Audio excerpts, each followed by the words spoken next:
Hello everyone, I'm Amtrak Guy 365 and welcome to the first edition of Engines of Amtrak, where I will be going over the various types of locomotives Amtrak has used over the years. I will not be discussing engines such as the F7, E8, E9, etc. as they would become redundant.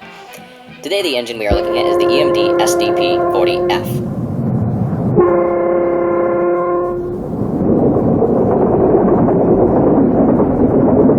And now, a brief history of late 1960s passenger trains in the United States. Railroads during the 1960s in the US were suffering. Locomotives used were becoming obsolete, coaches were dirty, broken, and outdated. Tracks had little maintenance, and lack of ridership in favor of the highways and airlines was another factor in the decline of the American rail industry. Large terminals were shut down and became ghostly skeletons of their former selves as railroads began canceling train after train to avoid going bankrupt. The U.S. government saw the railroads were in deep trouble and stepped in to assist by forming the National Railroad Passenger Corporation, or Amtrak, to save the dying passenger rail industry. Amtrak's motive power consisted of dirty, outdated, leased engines from the railroads they took over passenger service from. These locomotives initially had no modifications paint-wise, keeping their railroad's heritage. One exception was Penn Central's E8 number 4316, which was hastily painted into this scheme for the first day of Amtrak operations.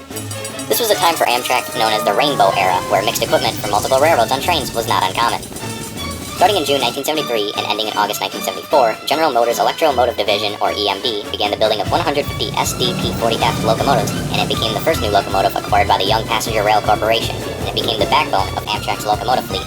The SDP-40F was designated as a special duty passenger Model 40 with a full-width cowl body. This locomotive was built to replace aging E8, E9, and various other leased locomotives, to which some were nearly 25 years old.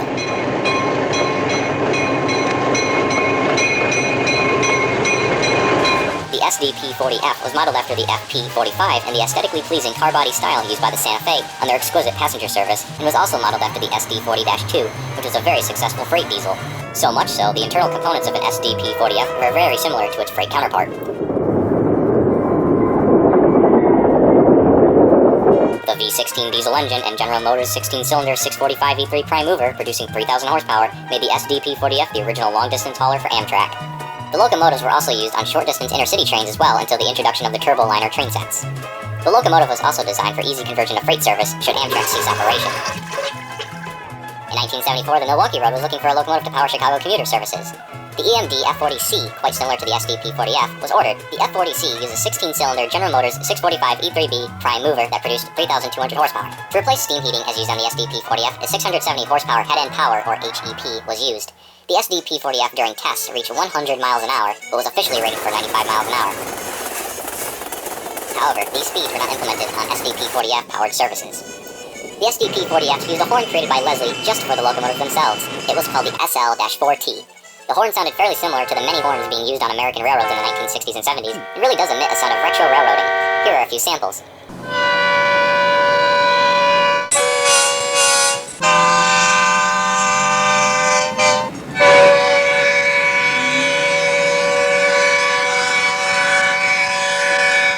Coaches used by Amtrak were still heated by steam at the time, so two steam generators were placed atop the rear end of the roof on the locomotive. Forward of the steam generators were 1,350 US gallon water tanks that rested directly above the car body, and the lateral movement of moving water toward the sides of the tanks would begin to cause major problems. The infamous downfall of the SDP-40F locomotives were their frequent derailments that they were quite famous for. Operating crews complained the SDP-40F rode roughly compared to the E units they were used to. The Federal Railroad Administration, or FRA, investigated the matter and claimed it was due to the uneven weight distribution of the steam generators and water tanks, making the rear end of the locomotive too heavy, causing lateral motion, and would end up causing the locomotive to jump the tracks quite often. The rough condition of tracks on American railroads in the 1960s and 70s didn't help much either. Thus, the underbody tank on the SDP-40F was split with water and diesel fuel to try and combat the issue, as well as lowering speed limits on curves. A later FRA investigation claimed the lightweight coaches Amtrak was using was an issue, as they were much lighter compared to the SDP-40F and created harmonic vibration, thus causing the coaches or the locomotive to jump the tracks. The many problems caused by Amtrak's SDP-40F convinced the Burlington Northern and Chesapeake and Ohio railroads to ban the self-proclaimed rail breakers from running on their tracks. In 1975, Amtrak began seeking a new locomotive design to replace the failing SDP-40F.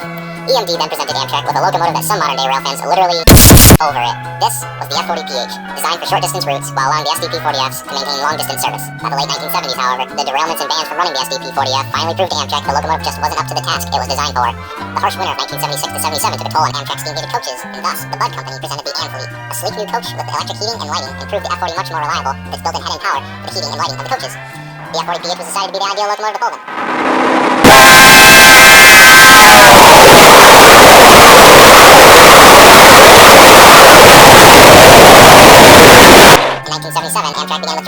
SDP-40F from their roster after only 4 years of service.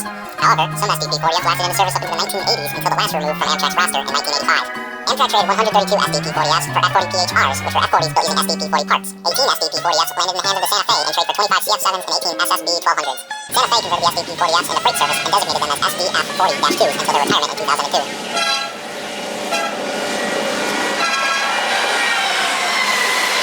All SDP-40Fs are assumed scrapped. All except for one. Amtrak number 644 was sent to Dynamic Rail Preservation Incorporated after a brief career on BNSF and the Portland and Western, painted in a Maersk Sealand scheme, and is currently on display in Ogden, Utah, with an undetermined restoration fate. The SDP-40F may have not been the most successful passenger locomotive ever produced, being plagued with derailments, banned from running, and hosting a bad reputation riding the rails, but it had a retro look that many modern train enthusiasts look back at today and admire. The SDP-40F definitely left its mark in the history books of Amtrak, the National Railroad Passenger Corporation. Thanks for watching. I hope you enjoyed. Thank you to all who helped out in the production of this, providing information, photos, and video clips. I will be progressing further into the history of Amtrak's motive power in the next episode, where we'll be looking at the French-built turbo-liner train sets. Stay tuned, and thank you again for watching.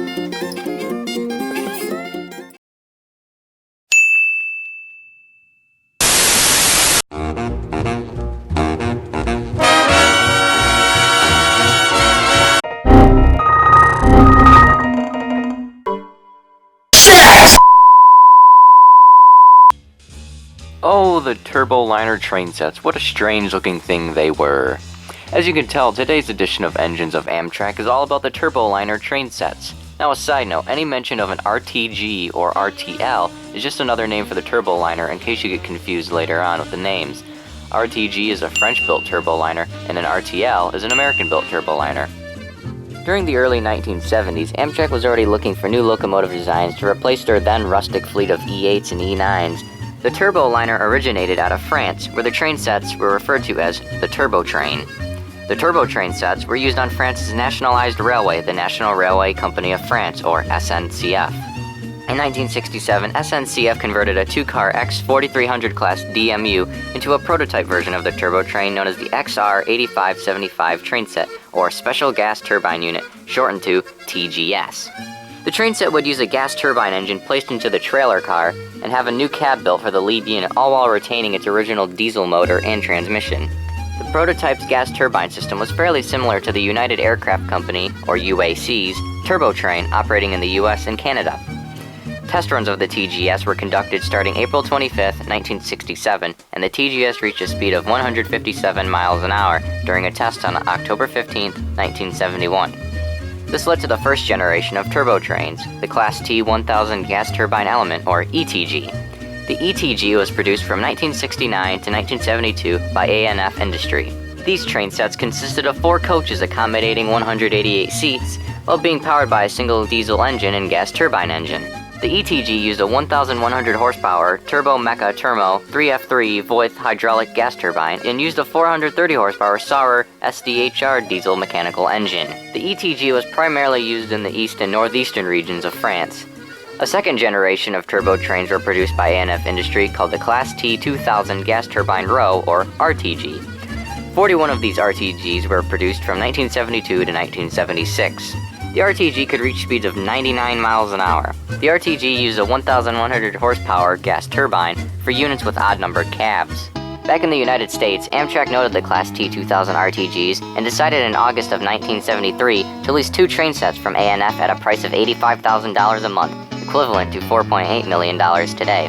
Initially, Amtrak based the RTG train sets out of Chicago, being placed into service on a Chicago to St. Louis corridor line. Amtrak heralded the turboliners as the biggest travel news since the 747. Trains Magazine editor-in-chief David P. Morgan was on board the first run out of Chicago on September 28th of 1973. He praised the large windows making for easy viewing in contrast to the rifle slot size windows used on the Bud Metroliner.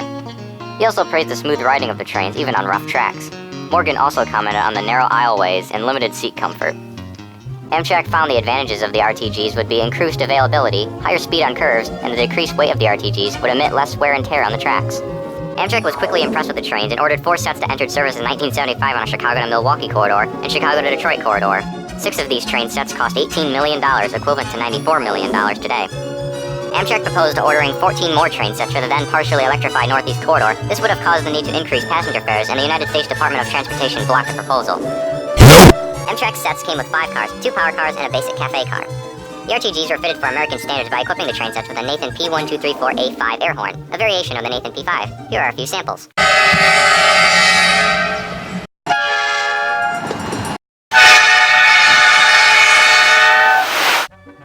Former cars had a knuckle coupler, but in between the coaches, as they were built in France, had buffer and turnbuckle European couplings. The 6 turboliner units bought were used exclusively in Michigan, Illinois, Ohio, and Wisconsin. Later in the 1970s, the RTG turboliners were fitted with a middle headlight, as apparently some motorists confused the turboliner for an automobile. The RTGs proved much more reliable compared to the UAC turbotrain, which experienced tilting and mechanical issues.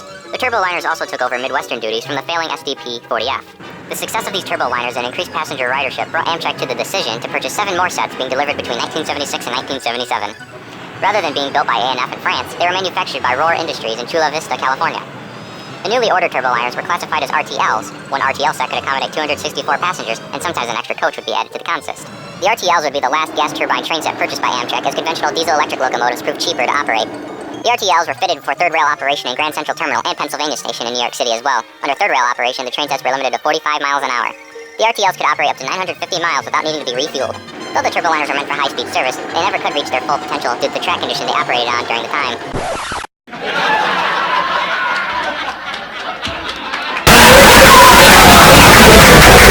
In 1981, due to high operating costs, Midwest service of the turboliners was retired and F40PHs took over. Turboliners were then fixed to service in the northeastern U.S. Alongside the new RTLs, 3 RTGs were rebuilt to join in on service on the Empire Corridor in 1988, that stretched from New York City to Buffalo, New York. Insufficient maintenance in the early 1990s led to reduced reliability, and Amtrak then retired the RTG-2s after one caught fire in Pennsylvania Station on September 11, 1994. This action officially retired all French-built turboliners, otherwise known as RTGs. The aforementioned events left 7 RTL turboliner train sets in use. In 1995, Amtrak and the state of New York began a combined effort to rebuild a single RTL turboliner train set at a cost of $2 million, equipping the set with a new turbine producing 1,600 horsepower. The interiors were renovated and the paint scheme was changed. The newly designed RTL2 was able to reach a top speed of 125 miles an hour and consumed less fuel than its predecessor. In 1998, Amtrak and New York State began cooperating once again and started the High-Speed Rail Improvement Program. $185 million would be allocated to improve service on the Empire Corridor by rebuilding 7 RTL turboliners into RTL3 standards. However, due to multiple delays, production didn't start until April 2003. Only 1 out of 5 additionally scheduled turboliner sets that were expected to enter service in 2002 were ever completed, but never entered revenue service. 7 turboliners were then painted into the new Acela paint scheme and renumbered in 2001. One rebuilt RTL3 that was tested reached 125 miles an hour in February of 2001. The first RTL3 entered service on April 14, 2003, but 2 months later in June, all turboliner RTL3s were withdrawn due to problems with the air conditioning. New York State sued Amtrak in 2004 in federal court for $477 million due to their failure to restore operation of the turboliner train sets and failing to complete track work on the Empire Corridor that would have permitted high-speed operations. Amtrak was storing the units at their maintenance facility in Bear, Delaware. Joseph H. Boardman, then commissioner of the New York State Department of Transportation and a later future president of Amtrak,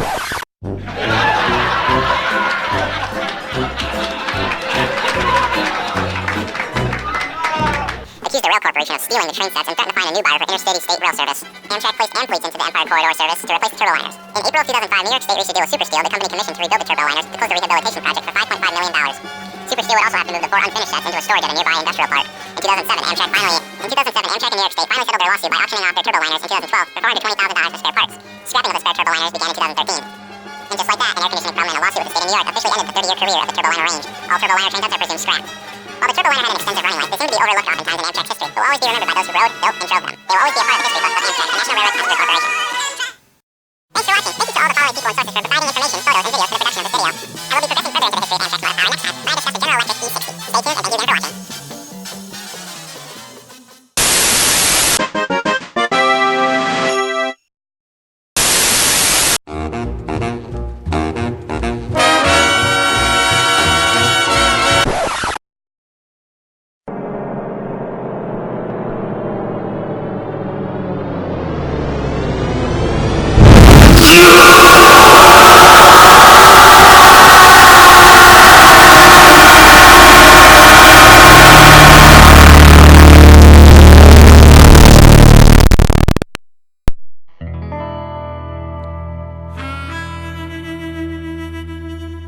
Hey everybody, Amtrak Guy 365 here, and we start out with the Black Mesa and Lake Powell Railroad, or BM&LP for short. The BM&LP was organized in 1970 and opened in 1973 to deliver coal from the Black Mesa mine in Kayenta, Arizona to the Navajo Generating Station power plant in Page, Arizona.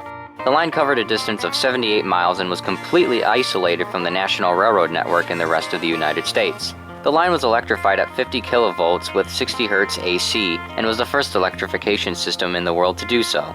The railroad was intended to be operated like a conveyor belt, cycling trains to and from the coal mine and power plant.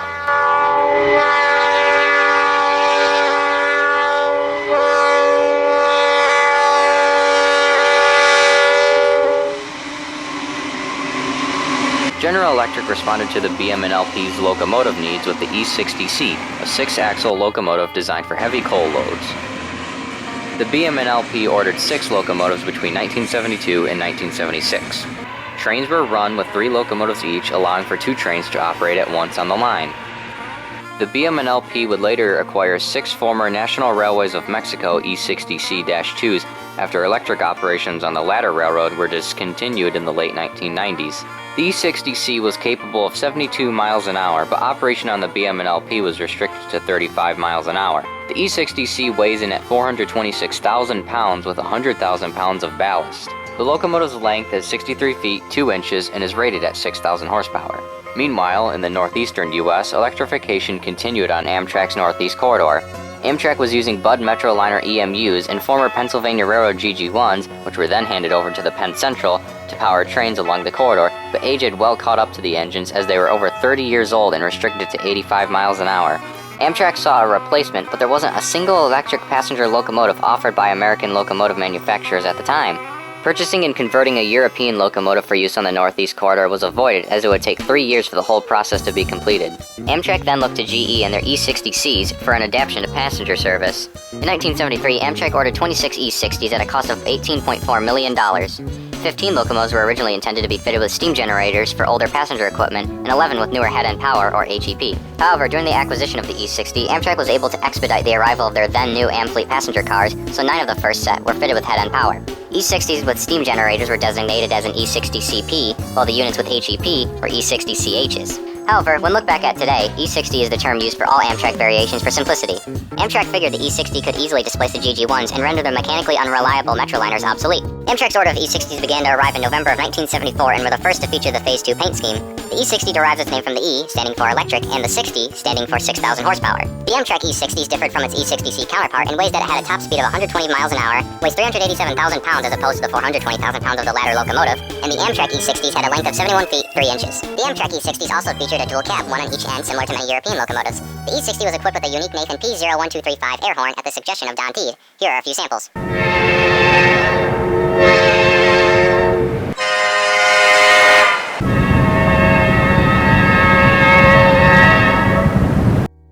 Amtrak used the E60s primarily on trains to and from New York City, such as the Clocker, Three Rivers, and the E60s were also used on mail trains and even circus trains. However, as Amtrak began running the locomotives more often, problems arose. The E60 swayed left and right when accelerating, which put stress on the rails and later could cause derailments. One derailment on February 24, 1975 during a test trip revealed the 6-axle freight-style trucks were a contributing factor to the problems that plagued the E60.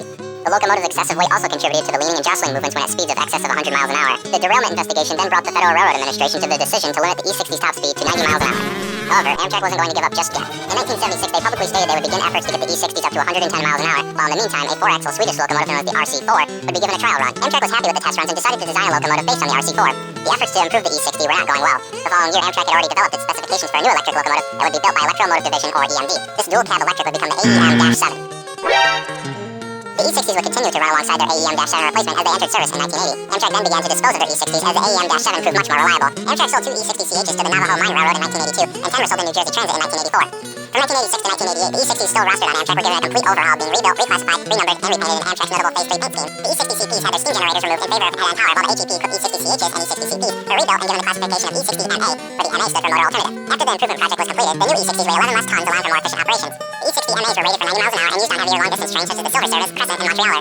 The E60s could also be seen on push-pull services on the Keystone Service trains during the late 1980s. Despite being more efficient than before, the E60s were still more suitable for heavier freight trains than passenger trains. In 1990, New Jersey Transit began purchasing ABB ALP-44 locomotives. These were improved AEM-7s built by ASEA Brown Boveri. By 1998, NJT had the E60 removed from their roster, and number 958 was preserved at the United Railroad Historical Society of New Jersey. The E60s continued running into the 21st century until 2003, when all E60s were retired from Amtrak's roster. The remainder that worked sold to other railroads or scrapped. However, Amtrak E60 number 603 was acquired by the Railroad Museum of Pennsylvania in Strasburg during April 2004 for preservation and currently sits on display collecting rust. The E60s nearly faced a similar fate to the failed SDP-40X, but were able to redeem themselves to some extent towards the end of their 30-year career. The E60s were able to retire off Amtrak's roster on a good note and will always be a part of the history book of Amtrak, the National Railroad Passenger Corporation. Thanks for watching. Thank you to all the following people and sources for providing information, photos, and videos for the production of this video. I will be progressing further into the history of Amtrak's motor power next time when I discuss the Bud Metroliner. Stay tuned and thank you again for watching.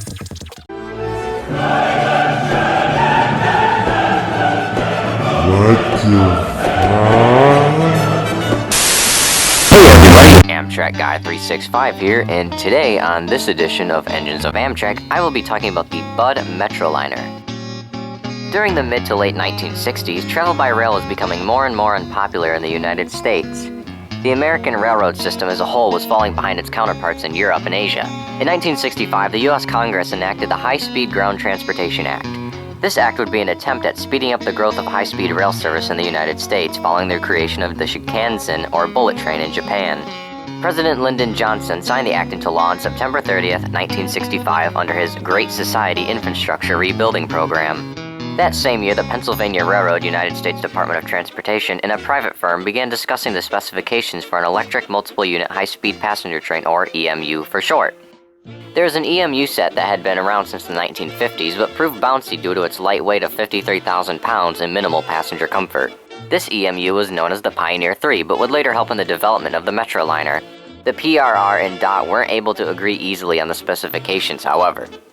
The PRR wanted EMUs with a top speed of 125 miles an hour, while the DOT wanted 150 to 160 miles an hour to beat the then top speed of 130 miles an hour by the Shinkansen. Eventually, the higher speed was chosen for the design.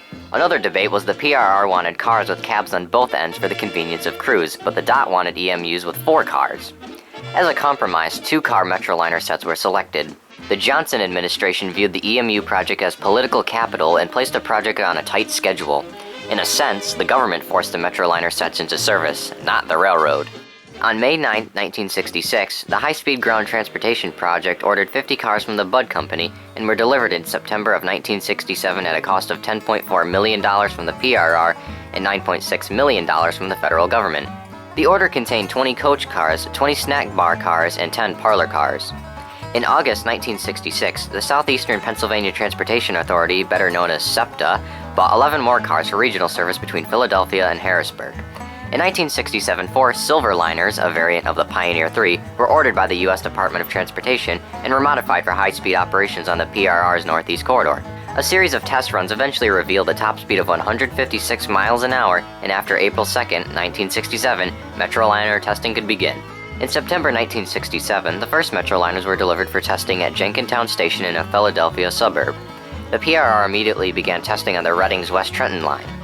However, multiple failures with the Westinghouse propulsion system, or traction motors, at 70 miles an hour made PRR executives delay the start of Metroliner service from September 20, 1967 to January 1 of 1968. During that time in November, the PRR tested 2 cars on their main line, and the cars reached a speed of 125 miles an hour, while other cars reached 164 miles an hour at Princeton Junction in New Jersey. Even though speed tests were successful, tests proved the Metroliners would not be allowed to operate at such speeds in revenue service.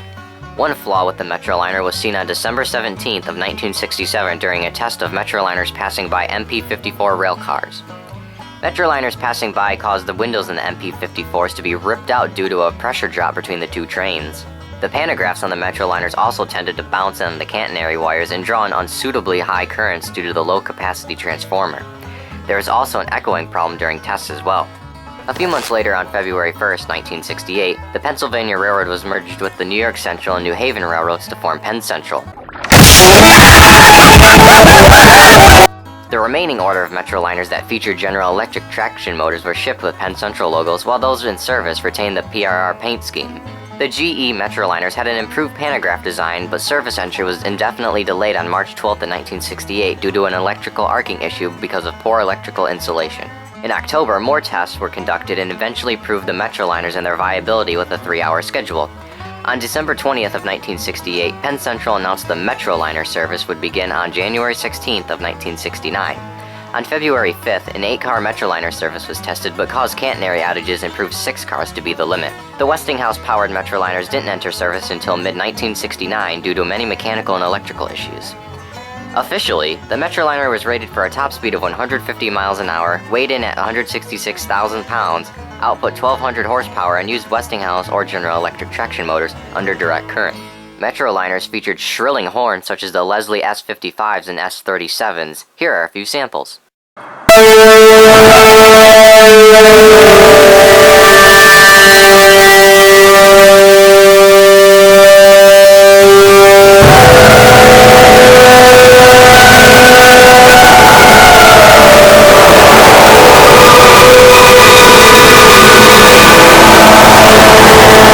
As the Metroliners entered service, a 2.5-hour non-stop round trip was created, but the existing problems with the Metroliners were still present. Due to track condition, the Federal Railroad Administration restricted Metroliners from going any faster than 120 miles an hour.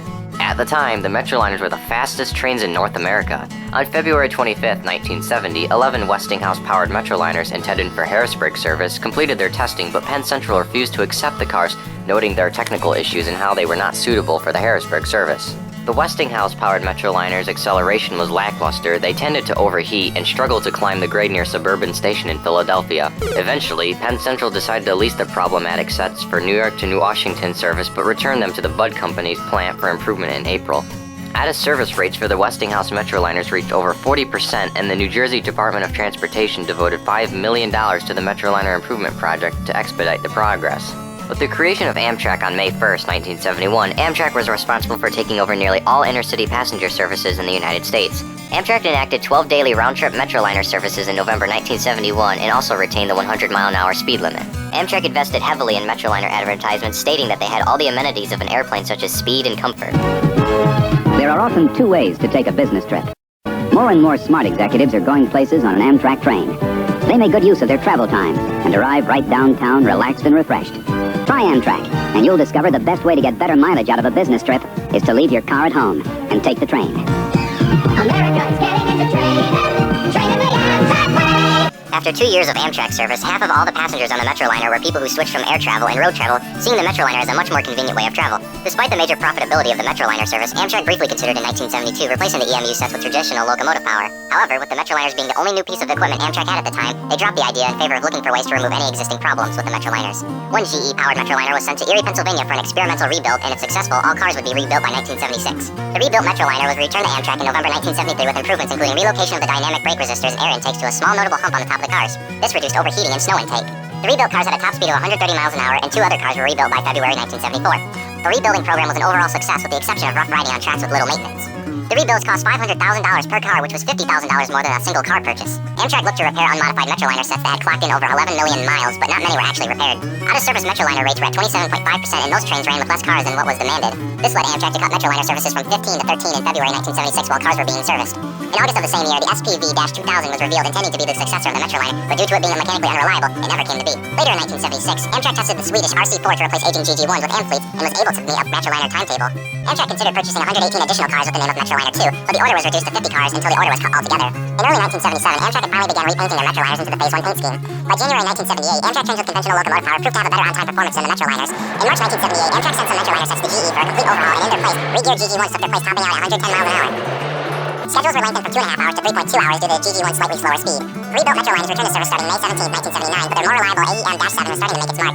AEM-7s were able to meet Metroliner timetables, and because of this, Metroliner sets began to be withdrawn from service. The last run of a non-rebuilt Metroliner set was on April 1, 1981, while the last train to use Metroliner sets was on October 23, 1981.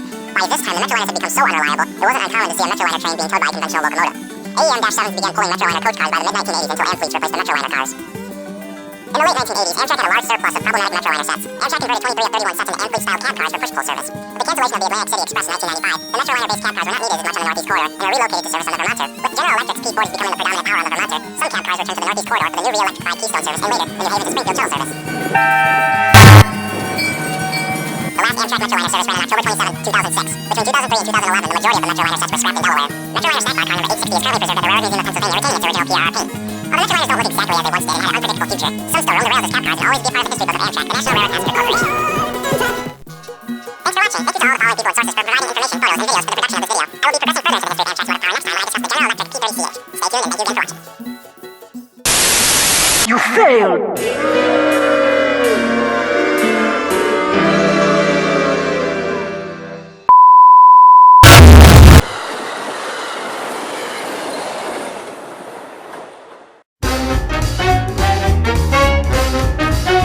Hey everybody, Amtrak Guy 365 here, and today on this edition of Engines of Amtrak, I will be discussing the General Electric P30CH. It was the mid-1970s and Amtrak was starting to get settled into the railroad industry.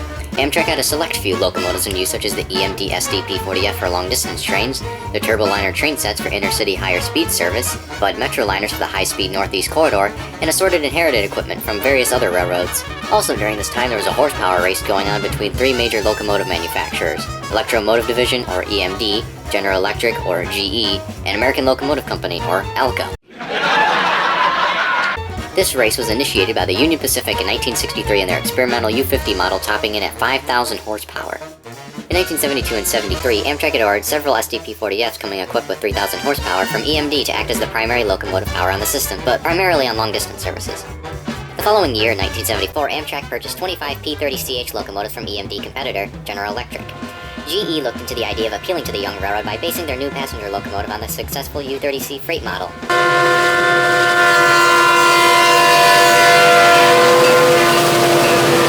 P-30CH had some early roots dating back to 1959 with GE's Universal series of engines, also nicknamed U-boats. The U-25B was the first in the UB series following a partner separation with Elco. The U denotes universal, the 25 signifies the horsepower, so in this case, 2,500 horsepower, and the B indicates the wheel arrangement of B-B. The U-25B used a GE FDL-16 prime mover. At the time, it was the highest horsepower 4-axle road diesel in the US, competing against EMD's GP20 at 2,000 horsepower and Elco's RS-27 at 2,400 horsepower. During that time, no North American locomotive manufacturer offered a dedicated passenger locomotive. The only exception would have been a steam generator-equipped version of a freight road switcher model. One railroad that was suffering was the Santa Fe. The road's aging F units were becoming increasingly problematic with their age, and the railroad desperately sought a replacement.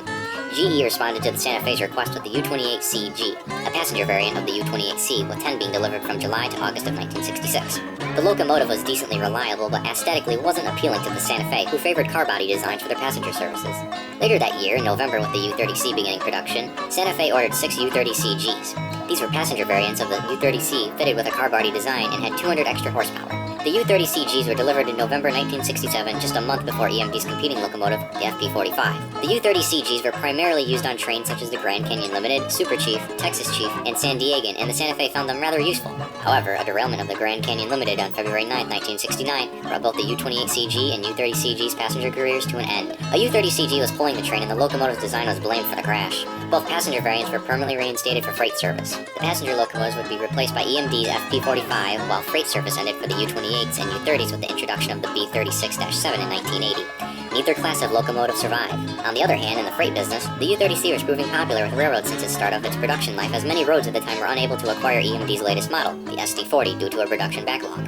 GE went into the 1970s with U-30C still being built and were proving reliable and very popular. GE then tried once again to build a passenger engine based on the U-30C. This time it would be for Amtrak. GE built 25 P-30CHs between 1975 and 76 and were quickly nicknamed Pooch by crews and rail fans. However, that same year, GE competitor EMD was building and delivering their own dedicated passenger locomotive, the F-40PH.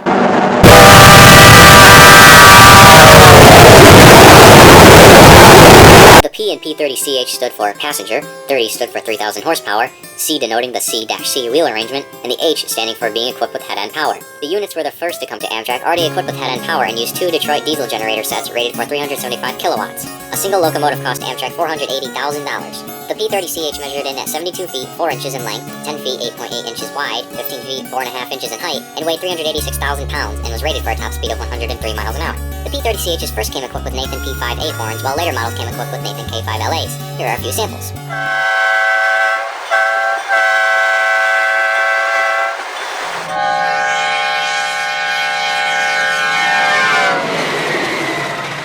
The P-30CHs were primarily used on long-distance passenger trains out of Chicago, but were also used in commuter service and intercity regional service. However, the P-30CHs never really proved popular with Amtrak crews or management, as the models were plagued with mechanical issues. Issues present were delay dynamic brake response, problematic truck design, uneven weight distribution, and head-end power failures. The similar 6-axle truck design to the General Electric E60 locomotive caused the P-30s to ride roughly and not handle curves easily.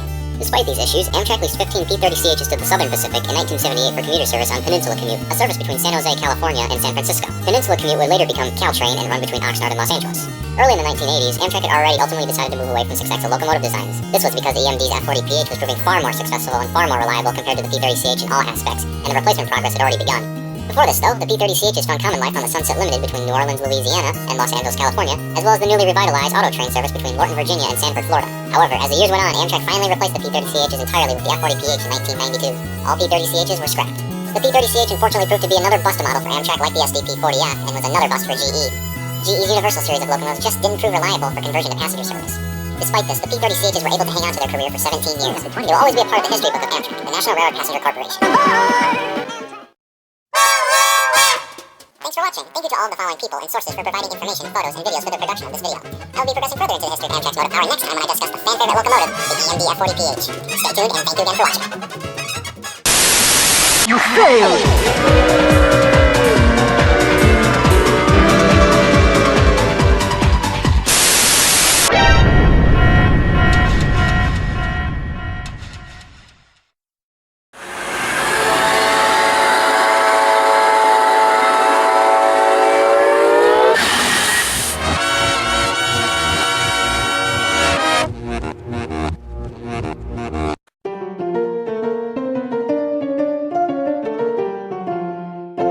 Hello everyone, Amtrak Guy 365 here.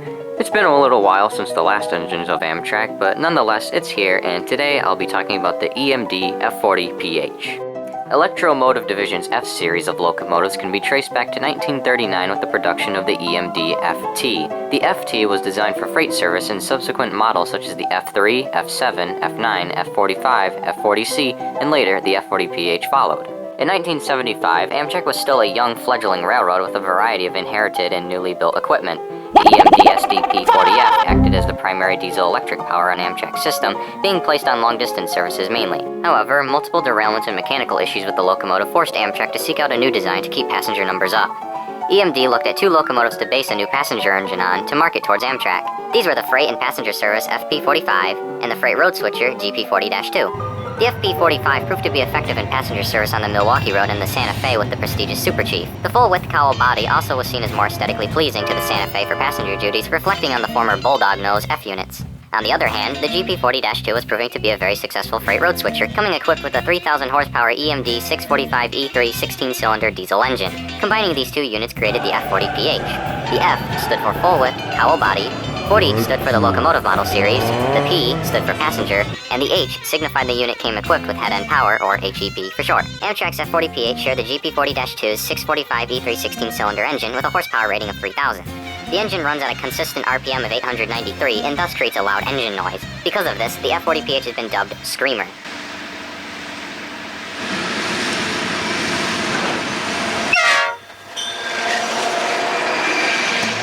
The top speed is 103 to 110 miles an hour, weighs in at 260 to 282,000 pounds, and has a length of 56 feet and 2 inches. The locomotive rides on Blomberg M trucks with a B-B wheel configuration. The F40PHs typically came equipped with a Nathan P5 or K5LA air horn. Here are a few samples.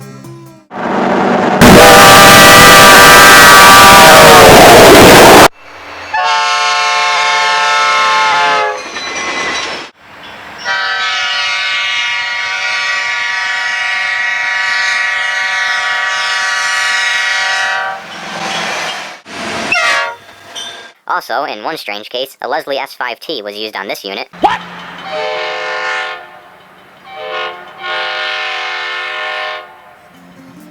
On May 8th of 1975, Amtrak ordered 30 F40PHs from EMD, with the first few units going into service on April 9th of 1976. Amtrak initially used the locomotives for shorter routes such as the Northeast Corridor services between New Haven, Connecticut and Boston, Massachusetts, as well as the San Diegan between San Diego and Paso Robles, California. However, as the winter of 1976 to 77 wreaked havoc amongst the eastern US and Canada, sidelining Amtrak's older steam-heated passenger cars, as well as witnessing the suspension of several routes, this caused an expedition in the production of the then-new Amfleet passenger cars, and the F40PH was called into action with its built-in HEP. The locomotives proved very reliable and greatly impressed Amtrak. Seeing the reliability of the F40PH during a harsh winter, declining performance of the SDP-40F and P30CH, as well as the loss in interest of six-axle passenger locomotives, brought Amtrak to the spring of 1977 decision of trading in 40 SDP-40Fs for a rebuild known as the F40PH-R. The F40PHRs were new F40PHs but with an SDP-40F prime mover on a standard F40 frame. The number of Amtrak's F40PHRs increased to 132 in following years and later increased to a fleet of 216 F40PH locomotives by 1990 after a purchase from Go Transit. Also in 1977 and lasting until 1983, the Chicago Regional Transportation Authority, or RTA for short, ordered 74 F40s for commuter service. The successor Metra ordered 41 more locomotives between 1988 and 1992. Other rail lines during the 1970s and early 80s, such as the Massachusetts Bay Transit Authority, ordered 18, New Jersey Transit ordered 17, Caltrain ordered 20, Go Transit of Ontario, Canada ordered 6, and Via Rail of Canada ordered 59 F40 units. The rail construction company Spino also ordered 4 F40PH-2Ms for work train duties. With all this success, Amtrak soon replaced the SDP-40F, P30CH, E60, and later turboliner sets between the late 1970s and 90s. In total, EMD had built 449 F40 locomotives. What? What? What? The F40PH quickly became the poster engine for Amtrak advertising and public relations due to its reliability and appealing looks. Next time you're planning to fly somewhere, consider going with a carrier who has spent the last 7.5 years rebuilding its entire fleet. A fleet that now offers you some of the newest, most technologically advanced equipment in the world. Not surprisingly, it's also among the most comfortable. Next time, see what a thrill it is to fly on a train. The F40PH also made several appearances in movies and television shows.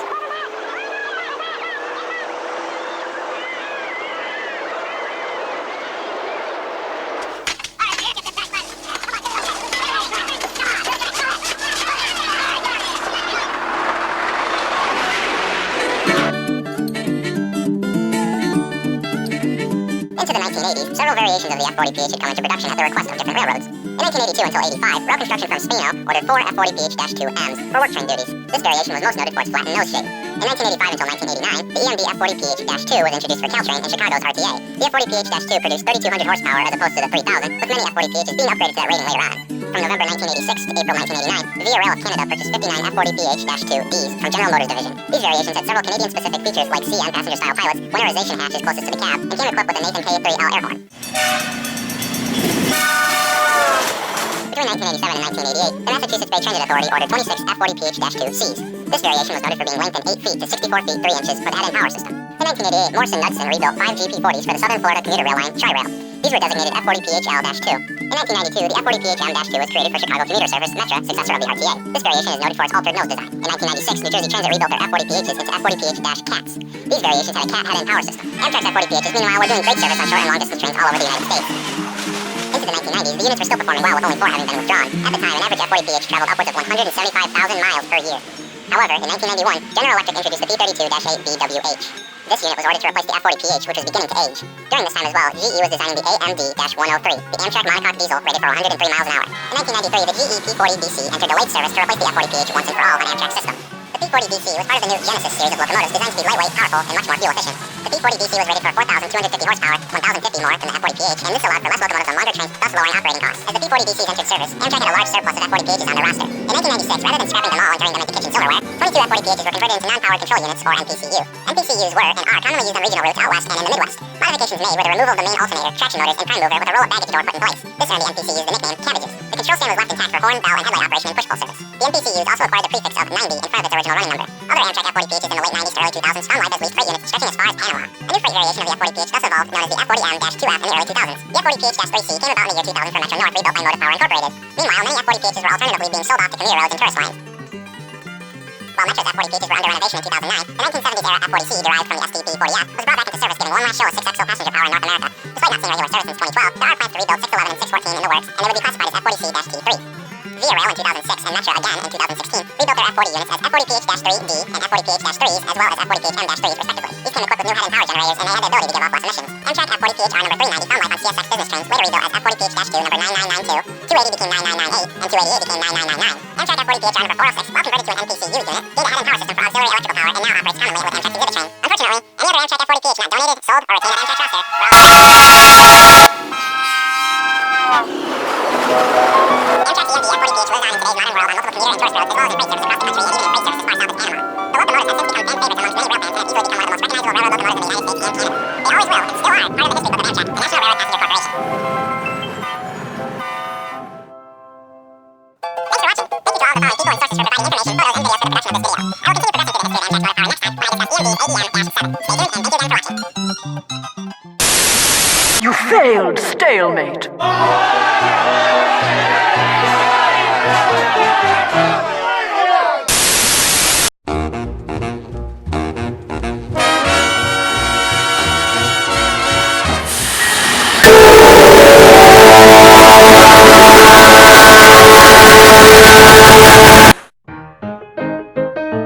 Hello everyone, Amtrak Guy 365 here. Today on Engines of Amtrak, I'm here to talk about the Toasters. What? Or EMD AEM-7, whatever you like more. Amtrak needed a new locomotive, so they went to Sweden, bought a meatball, went to France, bought a french fry. Amtrak liked the meatball more than made toasters based on that meatball. That's it, hope you enjoyed, bye. That's the simplified version of what actually happened. Anyway, in 1976, Amtrak's General Electric built E60 locomotives were becoming rather problematic. The 6-axle truck design and heavy locomotive weight made the converted freight units unsuitable for speeds excess of 90 miles an hour. Amtrak sent several E60s into the shops for an upgrade in speed from 90 to 110 miles an hour as a result. During the E60 leave, Amtrak needed a replacement high-speed locomotive and looked to the more successful European locomotive market for high-speed design. The first choice was the SJ Class RC locomotive from Sweden. The RC was the series of mixed traffic engines first built in 1967 by ASEA. The RC series was designed to replace aging 1950s and 40s electric locomotives on the Swedish railway network. 130 RC4s were built and was the most built out of the series. The RC variant rode on a B-B wheel arrangement, was rated for a top speed of 84 miles an hour, measured 50 feet and 1/4 inch in length, and weighed in at 156,000 pounds.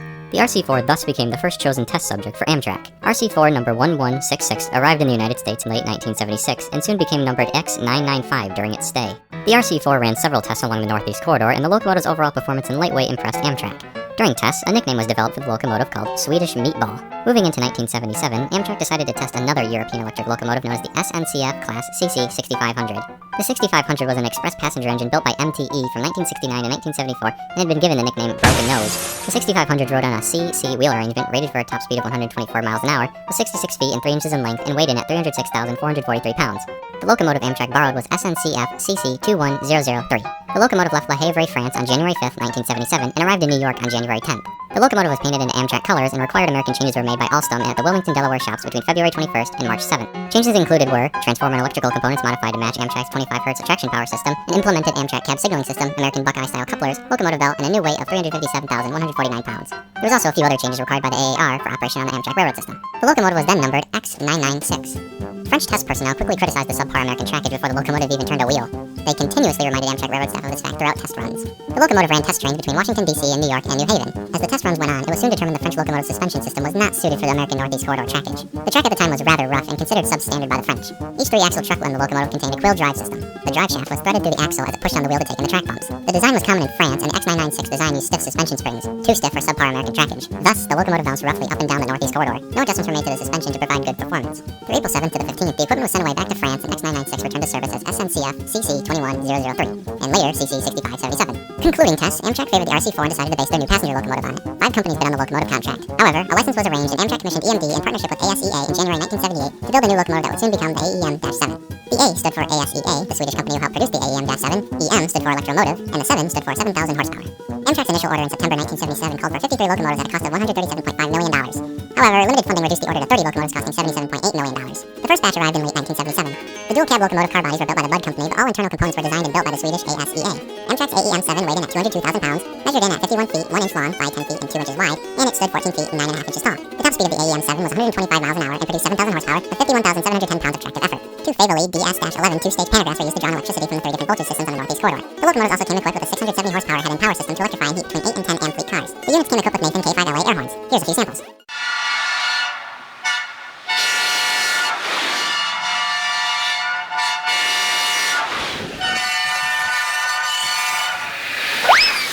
In February 1980, Amtrak ordered 17 more AEM-7s, bringing the total to 47. AEM-7 revenue service began on May 9th of 1980 as number 901 departed Washington Union Station with a Metroliner service. Railfans soon picked up on the Swedish influence engine's pre-existing nickname, Swedish Meatball, and soon nicknamed them Toaster due to their compact and boxy design. The locomotive had some of the highest electrical locomotive technology of the time, including thyristor motor control to change electrical voltage pickup and traction motor that provided maximum power without wheel slip. The locomotive's lightweight also made them much more stable on NEC rail and could easily manage 100 miles an hour or more. The units ultimately replaced the 1930s GG1s on May 1st of 1981. Amtrak's E60s would, in later years, be sold off to other operators, donated, or ultimately be scrapped. The Car and Locomotive Cyclopedia later stated that no new locomotive since the New York Central Hudson had such an impact on speed and schedule performance. Amtrak would later use the AEM-7s on the Keystone service, replacing Metroliner train sets, as well as the Clocker, Northeast Regional, Mail Trains, and various other commuter services.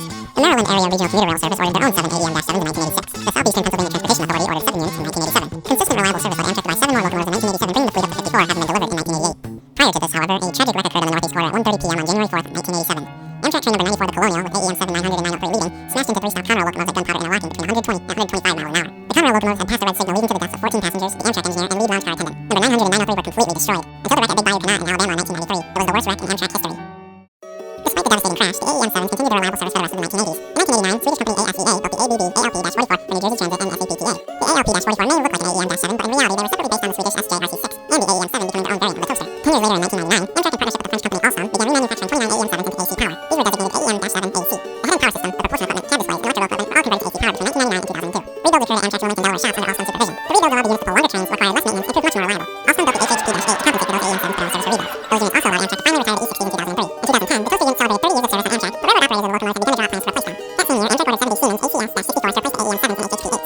Upon hearing this news, many railfans from all around began flocking to the Northeast Corridor to catch their last glimpses of the day of electrics. The first ACS-64 was put into service in February 2014, but the AEM-7s pressed on in service up until their retirement on Amtrak on June 18, 2016. On that day, Amtrak AEM-7 942 rattled on at 946. A special excursion train from Washington Union Station to Philadelphia and back again. There were plenty of follow opportunities, and included 2 at the Amtrak Wilmington shop where the Toasters were built and maintained. On the RC repaired their units in April 2017, SCPTA and Electric Car However, the Tower plant was completed this year in 2018. In July 2017, Amtrak number 942 rattled on at 946.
Hi everyone, Amtrak Guy 365 here. Today I'm here to talk about the General Electric P32-8BWH. Amtrak's large fleet of F40 minutes, sorry to interrupt myself. But these final few episodes, being this one, the Genesis, HHP-8, Acela, are going to be a bit shorter than the rest.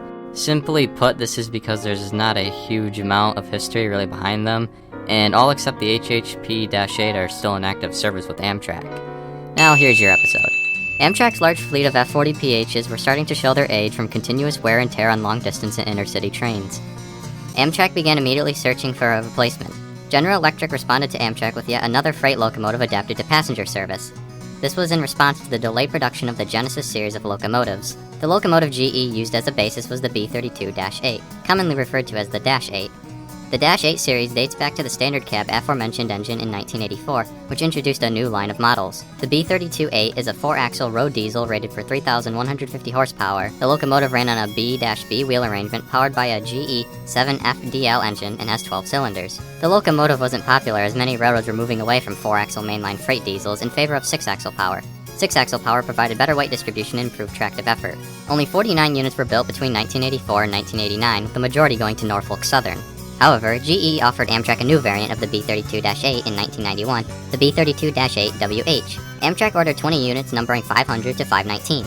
The B32-8WH was later referred to as the P32-8BWH. P for passenger, 32 for 3200 horsepower, Dash 8 referring to the series being the Dash 8 line, B for the B-B wheel arrangement, W for wide cab, and H for head-end power. However, the locomotive is commonly referred to as the Dash 8. The Dash 8 is powered with a GE 7FDL 12-cylinder engine. The locomotive comes in at a length of 66 feet and 4 inches, a width of 9 feet and 11 1/4 inch, and a height of 15 feet and 4 inches. They weigh in between 264,110 pounds and 274,890 pounds. The Dash 8s have a top speed of 103 miles an hour, but are limited to 100 miles an hour in passenger operations. The units came equipped with Nathan K5 LAs. Here are a few samples.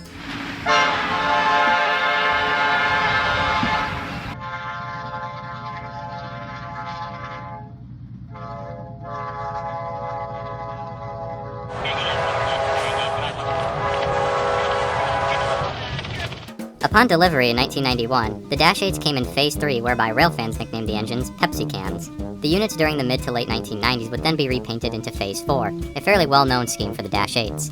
They would finally be repainted into Phase 5 starting in the early to mid-2000s.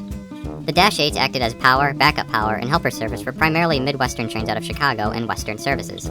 Amtrak Dash 8s number 501 and 502 were sent to the California Department of Transportation in the early 1990s and operated under the Amtrak California brand. 501 became 2051, and 502 became 2052.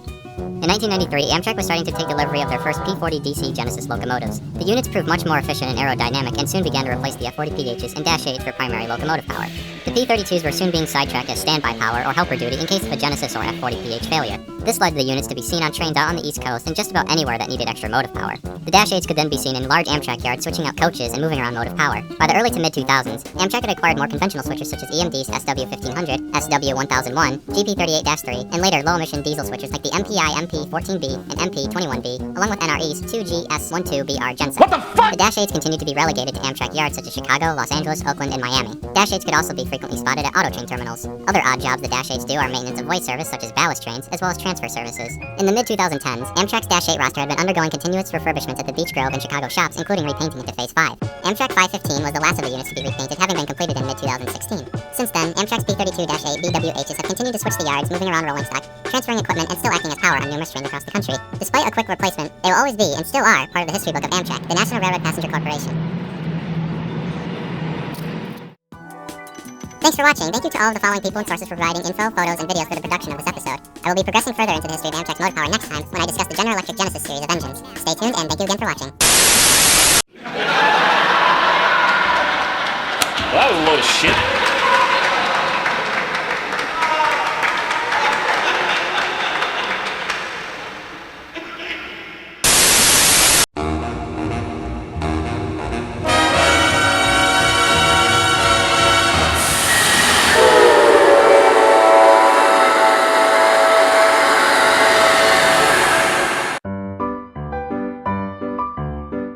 Hi everyone, Amtrak Guy 365 here. Today I'm here to talk about the General Electric Genesis series of locomotives. Amtrak's order of Genesis engines— Wait a second, I'm not done interrupting just yet. So I know what you might be thinking. Hey, you didn't do the F-59, and it's my favorite engine, and it is still in service for your information. I'm not doing the F-59 simply because Coaster Fan 2105 already did it, and I'd just be regurgitating information, really. But you did the F-40 and AEM-7, and so did Coaster. It'll be alright. Don't go breaking your keyboard. Back to the episode. Amtrak's order of Genesis engines came about in 1992, but the final design and construction was delayed until 1993. This was due to conflicting ideas on the construction and overall design. In response, GE built 20 P-32-A BWHs starting in 1991 to compensate and fill in. Instead of revamping an existing freight diesel for conversion to passenger service, GE Transportation started from scratch, drawing up a whole new design. These units would replace the aging kitchen silverware and fill in for the F-59s and P-32s. These new engines would use a monocoque, French for single shell, car body design designed by industrial engineer Cesar Vergara. However, due to this single building piece in the event of a wreck, the repairs would be rather costly. The units would be 14 inches shorter than kitchen silverware in overall height, making them well suited for low clearance Northeast Corridor tunnels. The car body was designed with aerodynamics and speed in mind. The aerodynamic design made it much more fuel efficient than its preceding locomotives, 22% more fuel efficient than kitchen silverware. The units would be completely computerized, allowing for increased safety and lower maintenance costs. The head and power system was also upgraded to power up to 16 Superliner coaches. The official name of this first series was the AMD-103, Amtrak Monocoque Diesel rated for 103 miles an hour. It was also known as the -A40BP, but most know it as the P40DC. 44 of these would be built, numbering 800 to 843. The P in P40DC stood for passenger, 40 for 4,000 horsepower, and DC for DC-powered traction motors. The P40DC is powered by a GE 7FDL 16-cylinder engine riding on a B-B wheel arrangement. The length is 69 feet exact, a width of 10 feet exact, and came in at a height of 14 feet and 4 inches. The P40s weighed in at 268,240 pounds, and while capable of 103 miles an hour, the units would be limited to 79 miles an hour. Most Genesis engines came equipped with Nathan K5LA air horns. Here are a few samples.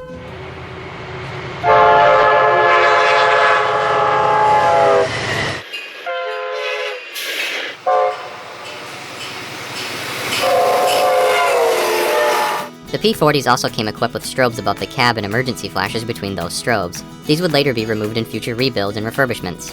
The P40s, with their increased horsepower, required less units than kitchen silverware on long-distance trains. The power of one P40 equaled the power of 2 kitchen silverware.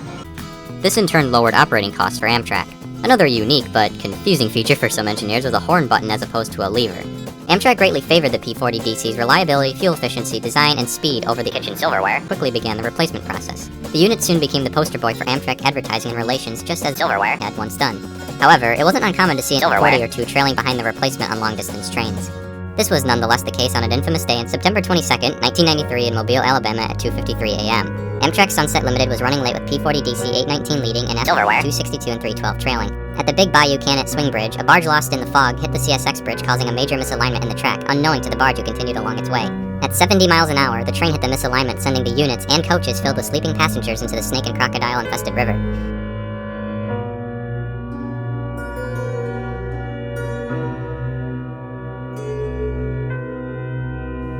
A fuel fire erupted from the 3 locomotives, seeping into the river and setting the coaches ablaze. The crash was, and continues to be, the worst in Amtrak's history, with 42 dead and 103 were injured out of the 222 passengers. The incomplete bridge design and barge collision were deemed to be the cause of the fatal wreck. Despite the incident, the P40s pressed on in service ultimately replaced kitchen silverware, which is in long-distance and intercity services, providing Amtrak with reliable service. In 1995, the P32AC-DM was developed for Amtrak and Metro North, which had equipment for third rail operation out of New York City terminals. This was due to diesel emissions being prohibited in the confined spaces of tunnels and terminal stations. Succeeding the P40DC in 1996 was the P42DC, numbering 1 to 207. Coming in at 4,250 horsepower and rated for a top speed of 110 miles an hour, these units were developed based on crew suggestions and a need to improve the Genesis series to meet growing train sizes. Despite the 110 miles an hour top speed, the P42s are limited to 79 miles an hour on the majority of Amtrak's routes. The P42 sees common usage along higher speed intercity routes throughout the Midwest, but is also frequently used on long-distance trains.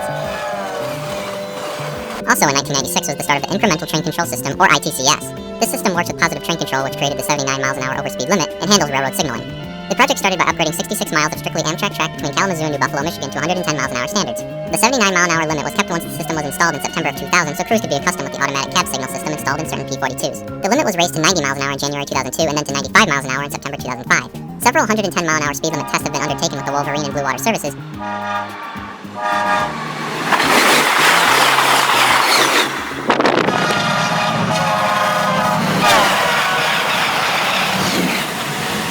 Other corridors like Illinois have been working to increase speeds on their trackage and equip more P-42s with ITCS. In 2001, Via Rail of Canada ordered 21 P-42 DCs to replace old F-40s, LRCs, and 1956 Heritage FP9 locomotives. In 2005, 8 P-40 DCs released to Condot for operation on Shoreline East and Metro North, and they were later sold to them in 2008. New Jersey Transit in 2007 acquired 4 rebuilt Amtrak P-40 DCs into P-42 standards, but were later sold to Condot in 2015. In 2009, as part of the American Recovery and Reinvestment Act of 2009 following the Great Recession, Amtrak upgraded 15 P-40 DCs into P-42 DC specifications. Amtrak's remaining 29 P-40 DCs in 2009 and 2012 were left and remain in storage and out of service at the Beach Grove shops. Reflecting on Amtrak Genesis significance, that also includes presidential significance. In 1996, Nixon used Amtrak for camping, traveling, whistle-stop speeches, and to travel to a Democratic Party nomination speech. The 13-car train was deemed the 21st Century Express.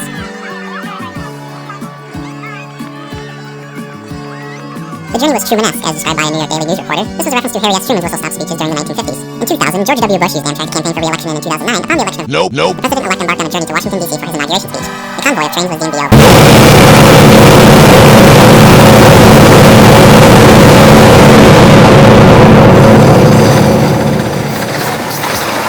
Amtrak's P-42 DCs have proved their reliability for several years now, but now are being threatened out of service by a newcomer to the American rail market beginning in 2016, the Siemens SE-44 Charger. These futuristic-looking and some considered ugly locomotives are going into service as low-emission emitting diesel electrics, designed to replace the Genesis engines on corridor trains in the Midwest and West Coast. Several have been on test runs with P-42s, and others have already gone into service on commuter roads and state corridors such as the Bright Line using a streamlined version, and Amtrak Hiawatha and Cascade services. The future of the Genesis series of engines on corridor routes seems short to some, seeing as the units are over 20 years old and the Chargers are taking over. No matter the case, the Genesis series of locomotives have served Amtrak and other railroads well over the last couple of decades. They always will, and still are, part of the history book of Amtrak, the National Railroad Passenger Corporation.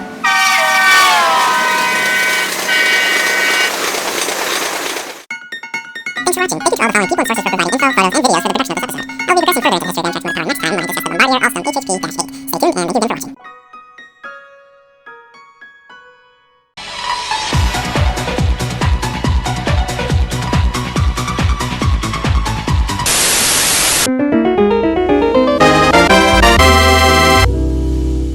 Alright, now we're going to do Amtrak's ACS-64 in 5 minutes or less. In October of 2010, Amtrak at a cost of $466 million ordered 70 locomotives numbered 600 to 665 and 667 to 670 to be delivered starting in February 2013. In 2011, Amtrak would later receive a $562.9 million loan from the American government as part of the Railroad Rehabilitation and Improvement Financing Program. This new locomotive was the ACS-64 built by Siemens. The ACS-64 was made out of necessity to replace the failing HHP-8s and aging AEM-7s. Amtrak, rather than replacing the HHP-8s then the AEM-7s later, Amtrak decided a single standardization of motive power would be more cost-effective. Therefore, Amtrak kept the HHP-8s on their roster until the ACS-64s went into service.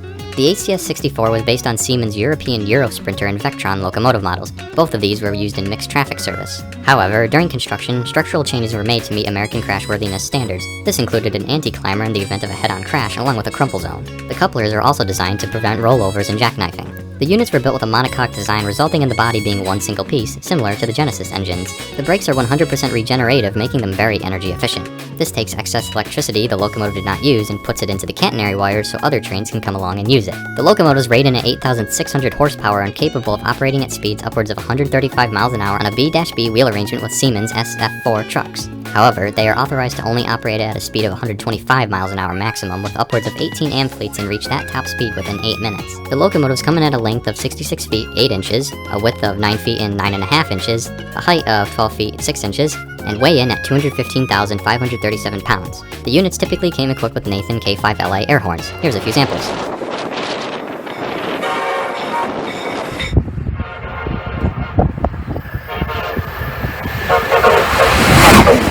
The ACS-64s had the nickname of City Sprinters during development. The locomotives were manufactured at Siemens' factory in Florin, California, with traction and electrical equipment being completed at Siemens facilities in Norcross and Alpharetta, Georgia. Traction inverters were manufactured in Alpharetta, and the traction motors and gear units were manufactured in Norwood, Ohio. The units were unveiled May 13, 2013 and tested in Pueblo, Colorado subsequently. Then American Vice President and longtime Amtrak supporter Joe Biden toured ACS-64 number 600 on February 6, 2014, one day prior to the units entering revenue service. On February 7, 2014, the first ACS-64 revenue run took place with number 600 leading the Northeast Regional between Boston, Massachusetts and Washington, D.C. The last unit, number 670, was delivered June 2, 2016 and went into service August of 2016. The HHP-8 would be retired on November 7, 2014 and the AEM-7 would be retired on June 18, 2016. In November of 2014, number 600 was named the David L. Gunn, honoring the long-time transportation system official. In May of 2015, number 642 was painted in a scheme honoring veterans similar to P-42 DC number 42. However, ACS-64 number 601 faced an infamous and devastating wreck with the Northeast Regional on May 12, 2015.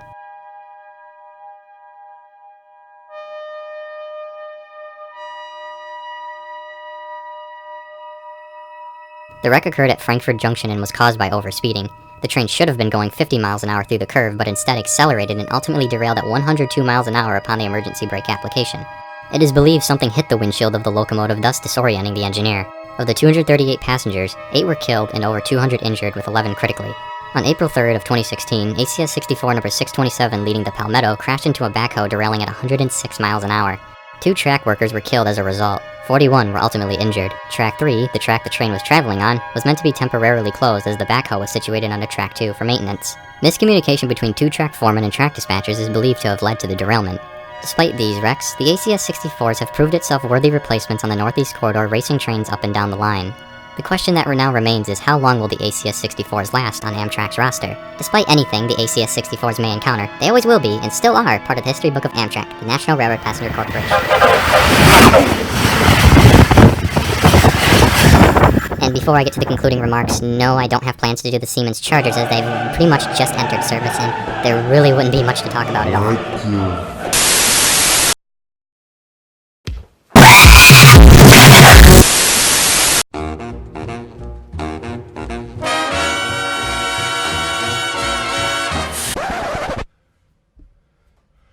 It's time to stop! It's time to stop, okay? No more! Where the fuck are your parents? Who are your parents? I'm gonna call Child Protective Services. It's time to stop!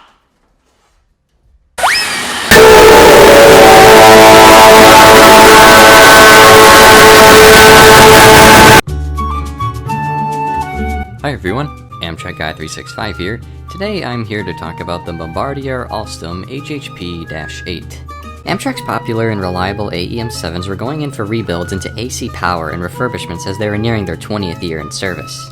To compensate for those units put out of service and to replace the aging and ill-fated E60 once and for all, Amtrak ordered 15 new high-speed electric locomotives. Technology for these new units would once again come from overseas, in France. This locomotive would be a joint effort between Bombardier Transportation and Alstom. Manufactured by Alstom, this new locomotive drive system would come straight from the mixed-traffic French-Italian SNCF BB 36000 locomotive.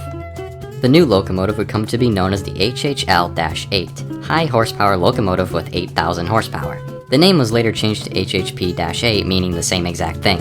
Along with Amtrak's order of 15, number 650 to 664, the Maryland Area Regional Commuter Service, or MARC, ordered 6 units numbered 4910 to 4915. MARC's units would operate on the Penn Line between Perryville, Maryland and Washington, D.C. Around the time of the HHP-8 order, Amtrak was also looking to modernize their electric fleet with the first and only high-speed train set in North America, the American Flyer. The HHP-8s were built starting in 1999. The locomotives came equipped with a 6 megajoule crash energy resistant stainless steel car body. The brake system is regenerative and rheostatic. This meant when dynamic braking occurred, the flow of electricity being used by the locomotive is reversed from the traction motors and put back into the catenary wires, allowing other trains to use that excess electricity. The HHP-8's livery was similar to that of the prototype American Flyer, later Acela, train set.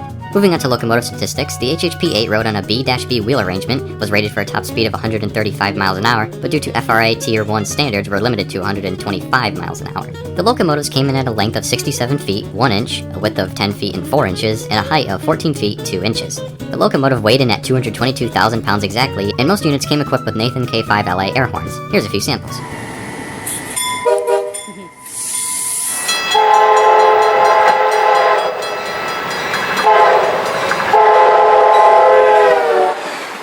The HHP-8s went into service in mid to late 1999, pulling numerous services up and down the Northeast Corridor. However, this is when Amtrak discovered a problem. With such high horsepower rating, when accelerating from a standstill, wheel slip could become a common issue, tearing up the rails and the wheels themselves. The This especially didn't help during the autumn months when the leaves were falling and rain is plentiful.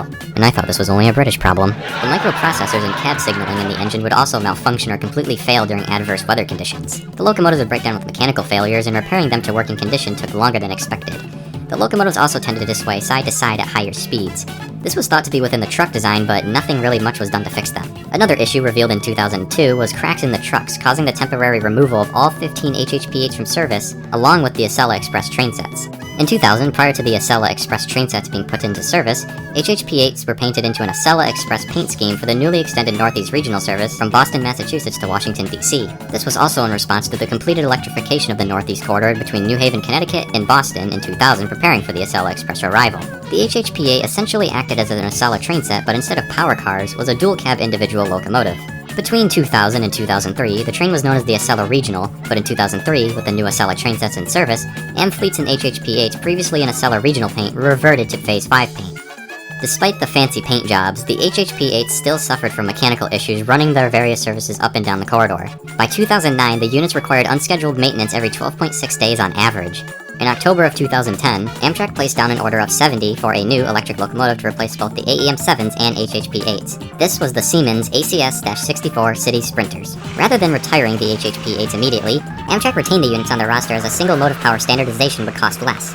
ACS-64 service began on February 7, 2014 with a Northeast Regional train. This marked a transition period for Amtrak motive power, albeit a rough early mechanical history for the Sprinters. The HHP-8s briefly operated alongside the ACS-64s, having been renumbered to 680 to 694, avoiding duplication with the Sprinters. Amtrak retired its last HHP-8 on November 7, 2014. All Amtrak's units reside in storage at Bear, Delaware, and are speculated to either be scrapped or salvaged for parts. Despite claims Mark planned to replace their HHP-8s with Siemens Chargers, Mark meanwhile in 2017 started a successful refurbishment program for their HHP-8s and continued to operate them to this day. Amtrak's HHP-8s ultimately racked up at least 1 million miles in their service lives racing up and down the Northeast Corridor. Perhaps transitioning technology from the 20th to 21st century was the root of Amtrak's problems. Despite their faulty service life, they will always be a part of the history book of Amtrak, the National Railroad Passenger Corporation.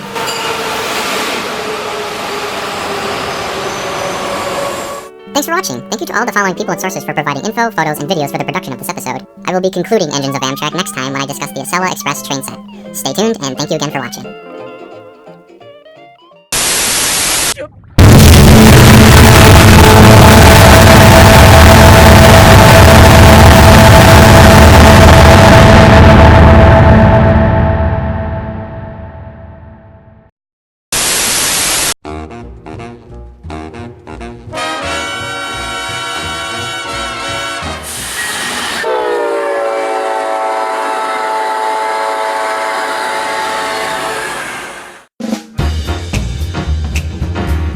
Hi everyone, Amtrak Guy 365 here. Today on this final edition of Engines of Amtrak, I'll be discussing the Acela Express train set. If you're looking for the Engines of Amtrak ACS-64 episode, that can be found in my 5-year anniversary video.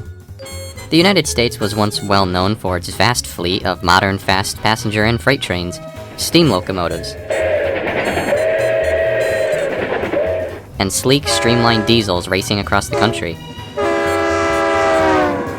However, by the 1960s, as passenger and freight numbers fell quickly due to highways and airlines, railroads lost out on money and many railroads went bankrupt or neglected basic maintenance. America soon fell several years behind in the modernization of the railroad industry. Throughout the late 1960s and 1970s, while countries like the United Kingdom, France, and Japan had already started operating high-speed trains and invested in new locomotives and rolling stock, the majority of American railroads were being abandoned or still using shoddy equipment dating back to the 1930s on tracks neglected of maintenance, while passenger numbers fell drastically. Attempts at American high-speed rail like the Metroliners and new Amtrak electric locomotives were brought in, but there was yet to be a dedicated high-speed service. The Northeast Corridor hadn't even been fully electrified yet, and a transfer of power to or from diesel would have to take place. Amtrak soon realized the outdated nature of America's higher-speed rail service and looked to Europe for answers. Train sets like the German ICE 1 and the Swedish X2000 were tested on the Northeast Corridor in 1992 and 93 respectively. The ICE 1 also went on a tour throughout the United States hoping to gain public interest in high-speed rail. These tests would give Amtrak an idea and basis for their own high-speed train. Starting in 1994, Amtrak began accepting bids for a train set that could reach 150 miles an hour. Ultimately, Bombardier took 75% and Alstom took 25% of the project in March 1996. Also in 1996, Trains magazine announced Amtrak's plans for their all-new high-speed train, the American Flyer, later renamed the Acela. Before the Acela got any further in 1997, the Federal Railroad Administration began looking into high-speed rail travel outside the electrified Northeast Corridor. This spawned the gas turbine-powered Bombardier jet train. A prototype model of the jet train, very similar to the Acela train set, was completed in 2000, reaching 156 miles an hour on the test track in Pueblo, Colorado. Ultimately, though, it never received adequate funding.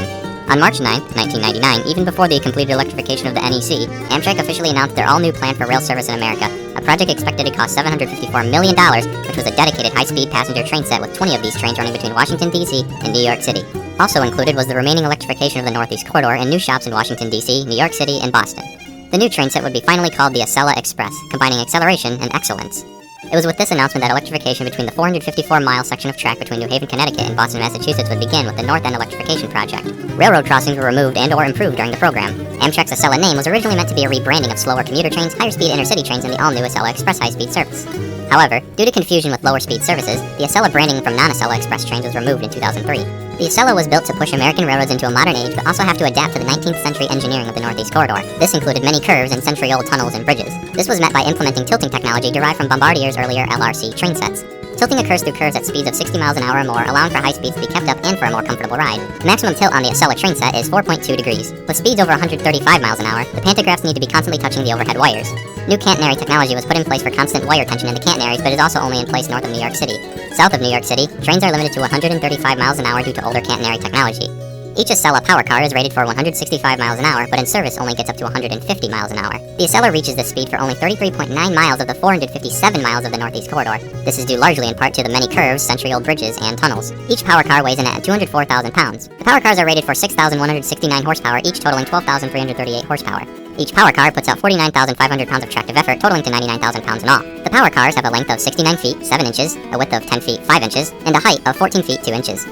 The business and first class cars weigh in at 142,000 pounds, the standard class cars weigh in at 139,000 pounds, and the bistro car weighs in at 137,000 pounds. The passenger cars have a length of 87 feet, 5 inches, a width of 10 feet, 4.5 inches, and a height of 13 feet, 10 and 5/8 inches. The train set in all comes in at a length of 665 feet and 8.75 inches. This totals in at 1,246,000 pounds exact for the entire train set. This led French and Canadian crews testing the Acela to nickname the Acela the Fast Pig due to its speed but comparably heavy weight. An Acela train set consists of one leading power car, two business class cars, a cafe car, a third business car, a quiet business car, and a first class car, and then a second power car. The Acela comes equipped with a Nathan K5LA or K5LA hybrid air horn. Here's a few samples.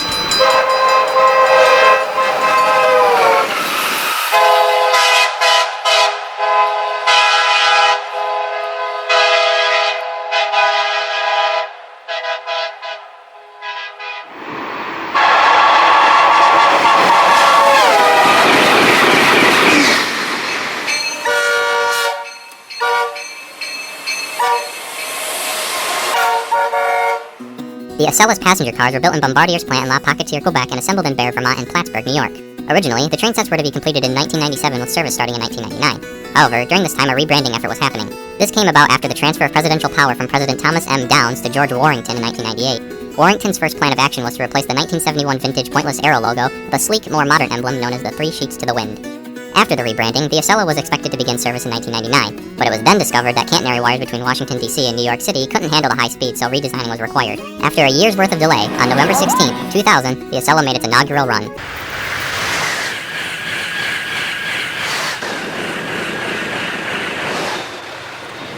The train, full of high-level business dignitaries, left after a christening with champagne and arrived at Boston South Station to an explosion of colorful fireworks lighting up the night sky. This single train ushered in a new era for American railroads, an entry into modern high-speed railroading. Ladies and gentlemen, please welcome America's first high-speed express train, Acela Express!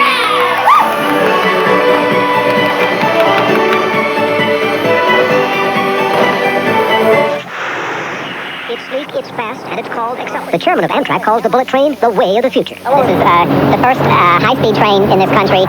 With a top speed of 150 miles per hour, the train Amtrak calls the Acela Express promises to save passengers valuable time. Amtrak unveiled its new high-speed train between Washington and Boston. This gives the United States its first rail line similar to high-speed trains in Europe and Japan. Amtrak plans to run the train at 150 miles an hour for part of the way. It will cut an hour and a half off the trip from Boston to New York, and maybe another 30 minutes between New York and Washington. Regular passenger service begins next month. Acela, if successful, could be the model for a rebuilt national rail system. On December 11th of 2000, the first Acela Express train service with paying passengers departed Washington, D.C., bound for Boston, Massachusetts.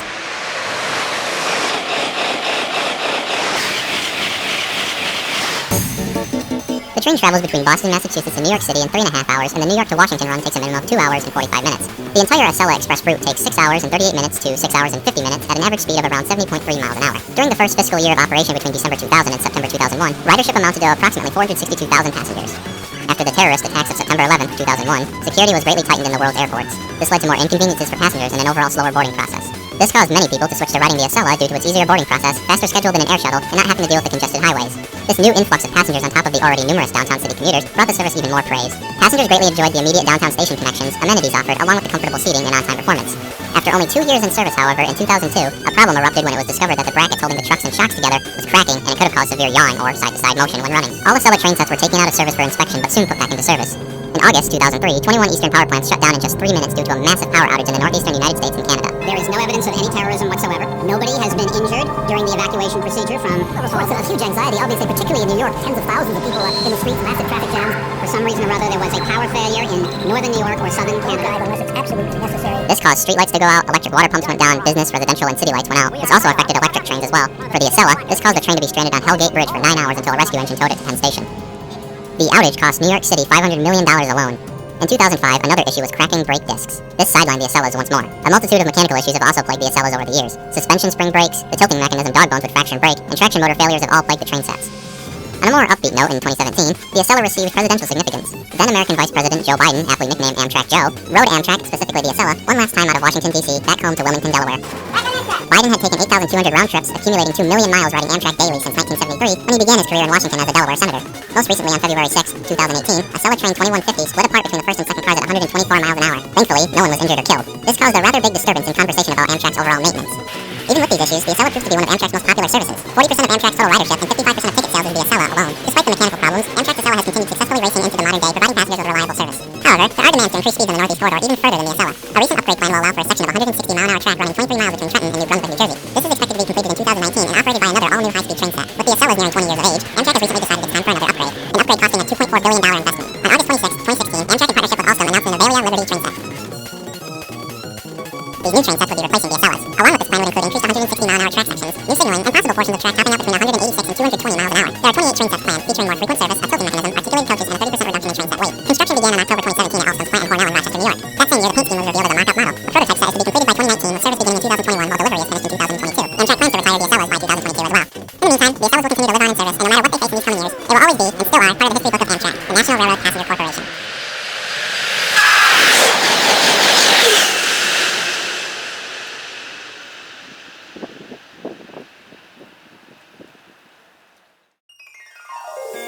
Well, there you have it, the last Engines of Amtrak episode. We've learned quite a bit over the past year since starting May 12th of 2017. Let us recap over Amtrak's unique mainline motor power since 1973 in this timeline. From the ill-fated SDP-40F to the modern and sleek Acela Express, no engine is perfect. Each locomotive has its strengths and weaknesses. Some serve longer than others, but they all serve proudly, keeping America's people moving. The railroads helped shape the United States as we know it today, both freight and passenger trains. Amtrak is no exception. Amtrak carries on the vintage but great American legacy of train travel. Train travel still reminds some people of the way things used to be, when the world moved just a little bit slower. Passenger trains deliver and create so many memories for so many people. It's the seed of interest in trains for many children. All the days of the steam locomotive, the days of the elegant and sleek streamliner, the days of privatized passenger rail are gone. Amtrak will continue on carrying millions of passengers each year. No matter the locomotive, no matter the CEO, no matter Amtrak's overall position, it will always live on as part of the history book of the United States of America. Even if Amtrak were to be dissolved, who's to say that one day someone will pick up the pieces, just as it had been done nearly 50 years ago. Thanks for watching. But some of us still wake up and find ourselves listening for that long, lonesome whistle in the night. That's the sound America's dreams are made of. Close your eyes and make believe just a little bit, and I bet you can hear that whistle blow.